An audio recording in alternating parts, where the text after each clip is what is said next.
Hello, BookTube, and welcome back to the Claverings by Anthony Trollope. We are up to chapter 38, which is called How to Dispose of a Wife.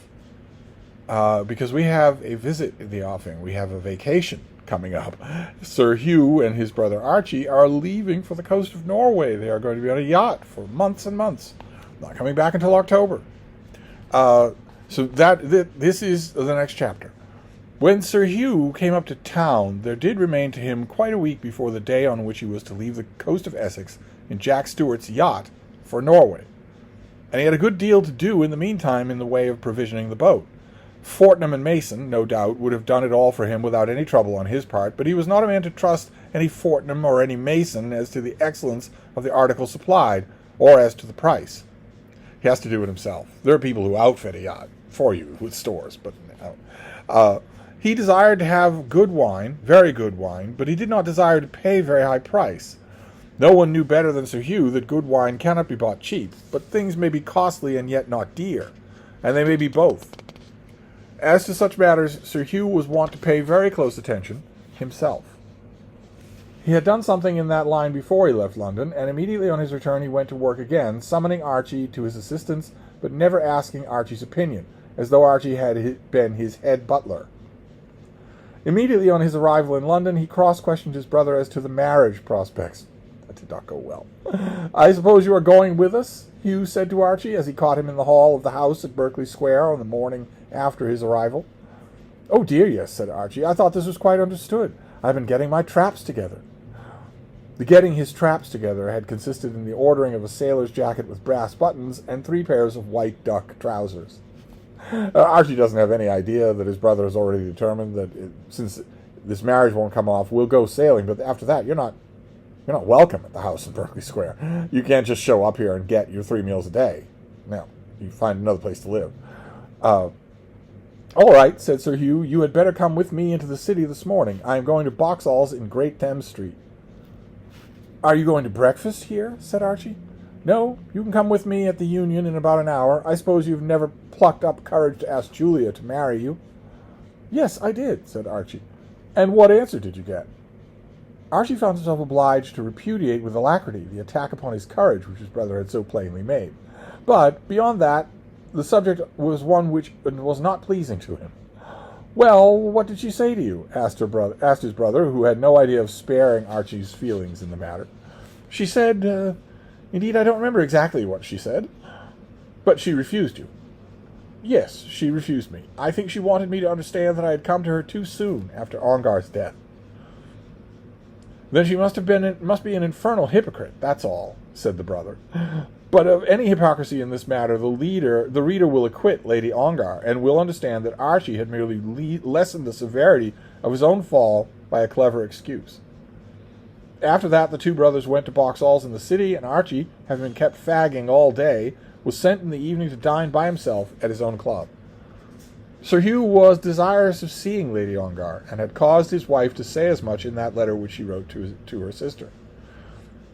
In this way, an appointment had been made without any direct intercourse between Sir Hugh and his sister-in-law. They two had never met since the day on which Sir Hugh had given her away at Claverling Church.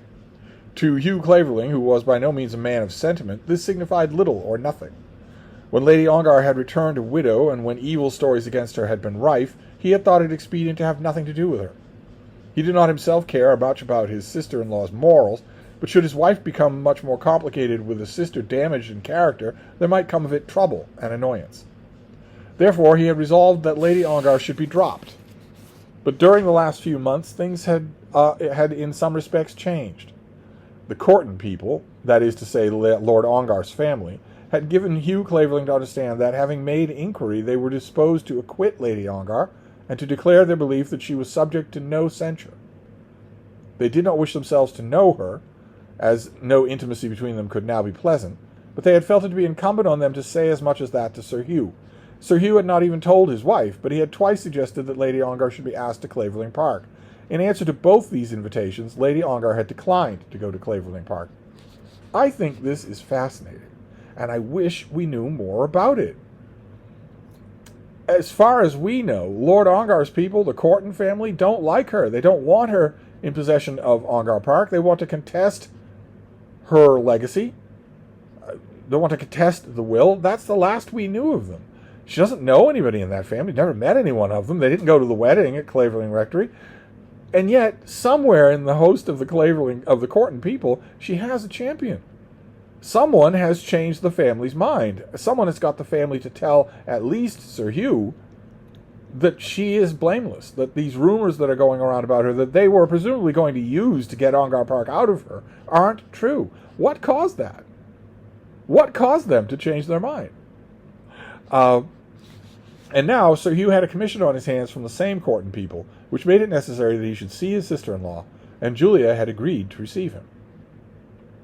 To him, who was very hard in such matters, the idea of his visit was not made disagreeable by any resemblance to his own harshness to the woman whom he was going to see. He cared nothing about that, and it had not occurred to him that she would care much. But in truth she did care very much, and when the hour was coming on which Sir Hugh was to appear, she thought much of the manner in which it would become her to receive him. He had condemned her in the matters as to any condemnation is an insult to a woman, and he had so condemned her, being her brother-in-law and her only natural male friend. In her sorrow, she should have been able to lean upon him, but from the first, without any injury, he had believed the worst of her, and had withdrawn from her altogether his support, when the slightest support from him would have been invaluable to her. Could she forgive this? Never. Never. She was not a woman to wish to forgive such an offense. It was an offense which would be despicable to her to forgive. Many had offended her, some had injured her, one or two had insulted her, but to her thinking no one had so offended her, had so injured her, and had so grossly insulted her as he had done. In what way then would it become her to receive him? Before his arrival she had made up her mind on this subject, and had resolved that she would at least say no word of her own wrongs. "How do you do, Julia?" said Sir Hugh, walking into the room with a step which was perhaps unnaturally quick, and with his hand extended. Lady Ongar had thought of that too. She would give much to escape the touch of his hand, if only it were possible, but she told herself that she would best consult her own dignity by declaring no actual quarrel.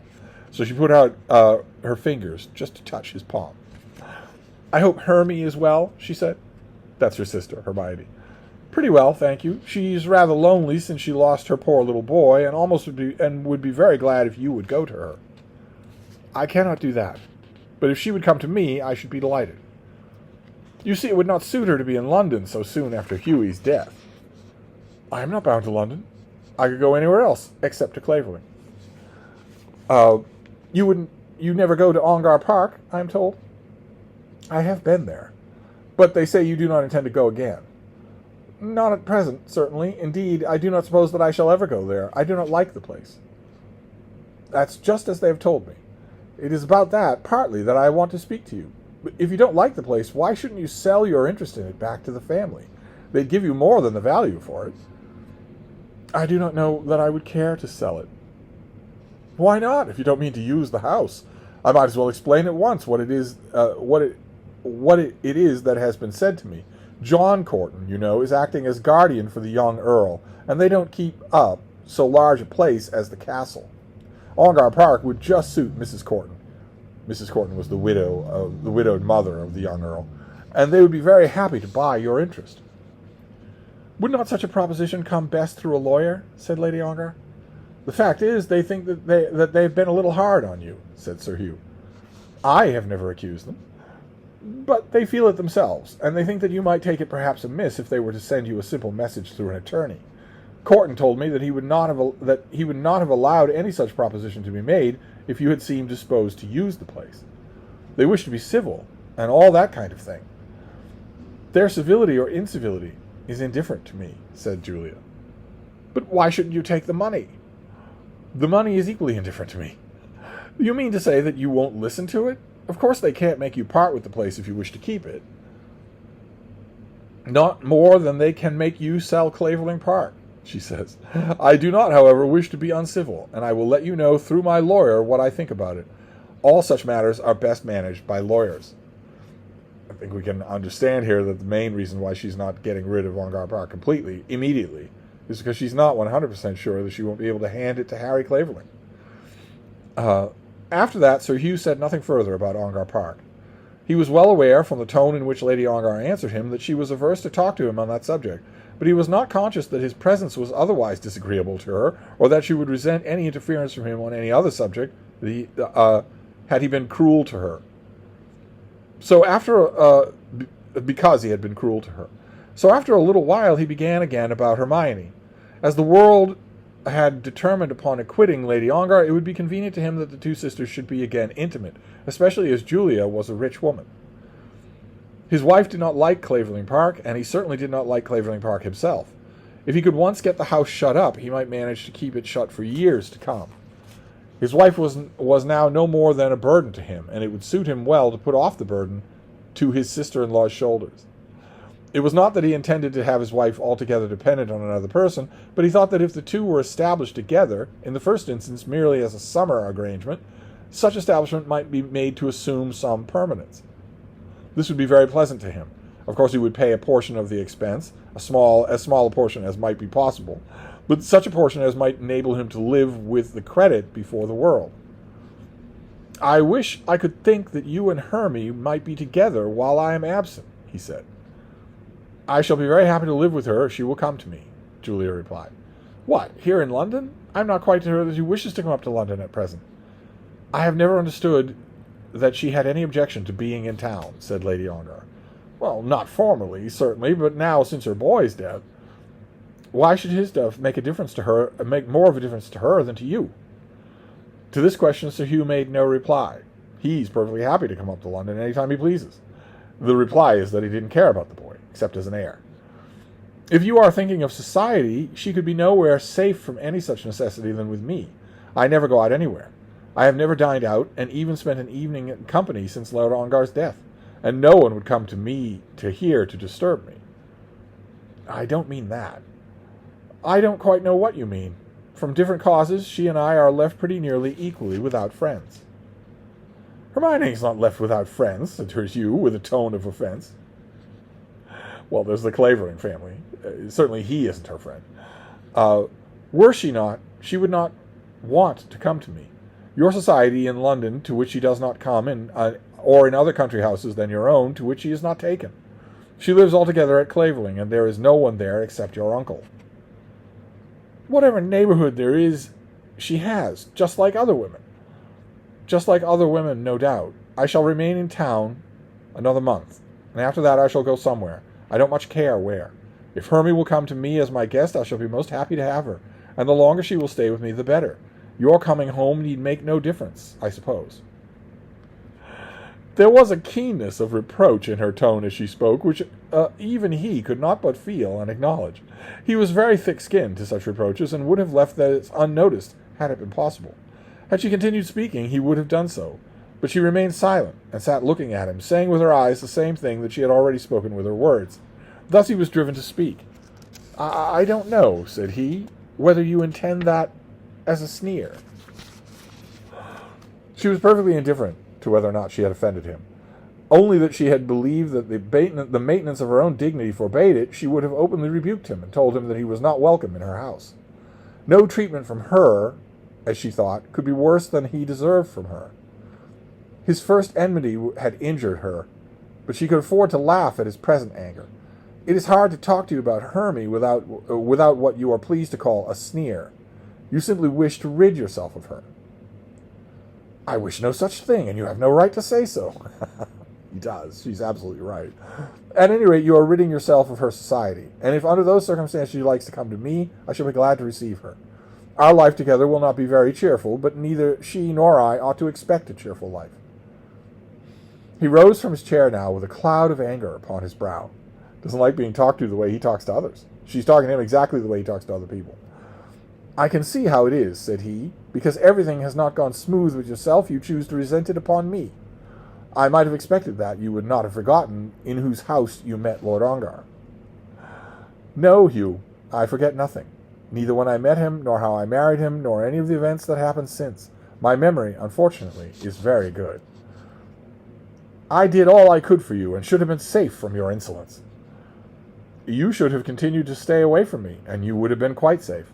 But our quarreling in this way is foolish. We can never be friends, you and I, but we need not be open enemies. Your wife is my sister, and I say again that if she likes to come to me, I shall be delighted to have her. My wife, said he, will go to the house of no person who is insolent to me. Then he took his hat and left the room without further word or sign of greeting. In spite of his calculations and cautions as to money, in spite of his well-considered arrangements and the comfortable provisions for his future ease which he had proposed to himself, he was a man who had not his temper so much under control as to enable him to postpone his anger to his prudence. That little scheme of getting rid of his wife was now at an end.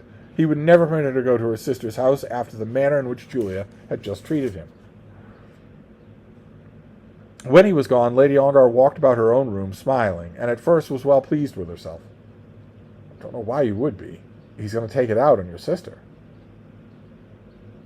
The one glimmer of hope that she could get away from Clavering and go anywhere has now been crushed. She had received Archie's overtures with decision, but at the same time with courtesy, for Archie was weak and poor and powerless. But she had treated Sir Hugh with scorn, and had been unable to do so without the utterance of any actual reproach as to the wrongs which she herself had endured from him. He had put himself in her power, and she had not thrown away the opportunity. She had told him that she did not want his friendship, and would not be his friend. But she had done this without any loud abuse unbecoming to her either as a countess, a widow, or a lady. For Hermione she was sorry. Hermione now could hardly come to her. But even as to that she did not despair. As things were going on, it would become almost necessary that her sister and Sir Hugh should be parted. But both must wish it, and if this were arranged, then Hermione should come to her. But from this she soon came to think again about Harry Clavering. How was it that matter to be decided, and what steps would it become her to take as to its decision? Sir Hugh had proposed to her that she should sell her interest in Ongar Park, and she had promised that she would make known her decision on that matter through her lawyer. As she had been saying this, she was well aware that she would never sell the property, but she had already resolved that she would at once give it back, without purchase money, to the Ongar family, were it not kept, that she might hand it over to Harry Clavering as a fitting residence for his lordship. If he might be there, looking after his cattle, going about with the steward subservient at his heels, ministering justice to the Enoch Gubbies and others, she would care nothing for the wants of any of the court and people. But if such were not to be the destiny of Ongar Park, if there were to be no such Adam in that Eden, then the mother of the little lord might just take herself thither and revel among the rich blessings of the place without delay, and with no difficulty as to price. As to price, had she not already found the money bag that had come to her to be too heavy for her hands? But she could do nothing until that question was settled. And how was she to settle it? Every word that had passed between her and Cecilia Burton had been turned over and over in her mind, and she could only declare to herself that what she had then declared to her visitor, that it must be as Harry should please. She would submit if he required her submission, but she could not bring herself to take steps to secure her own misery. We're referring here to the conversation that she had with Cecilia Burton, in which she said, it's going to have to be his choice. If it's my choice, everything I have will be his. I'm devoting myself to his happiness, no matter who's hurt, including Florence Burton.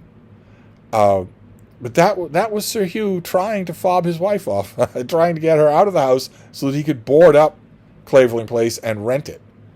And it didn't work. So that is our chapter for today. We will move on next time, and I will see you then. Thank you, BookTube.